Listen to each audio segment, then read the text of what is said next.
Nagpapatigasan sa gitna ng Santolan Road sa Quezon City ang nag-counterflow na armored van at ang may-ari ng dashcam at used scooper na si Edwin Espiritu Marquez. Hindi ko siya pagbibigyan kasi alam ko na una, nasa tama po ako. Pangalawa, para matuto rin po sila. Maya-maya pa umatras din ang armored van pero huminto ulit. Ilang minuto na naman silang naghintayan kung sino ang unang bibigay hanggang sa lumabas ang driver ng armored van.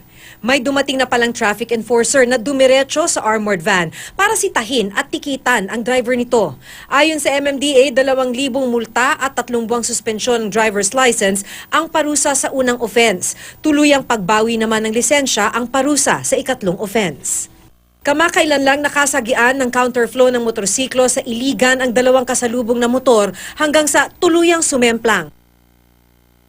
Sa pool din sa dashcam nitong Disyembre ang truck na biglang nag-U-turn at nag-counterflow hanggang sa masagi ang katapat na SUV. Nabulagari ng mga bumabiyahe sa San Fabian, Pangasinan sa pickup truck na nag-counterflow. Nabangga nito ang motorsiklo sa harapan ng uploader at tumalsik ang rider sa gilid ng kalsada. Maki Pulido, GMA News.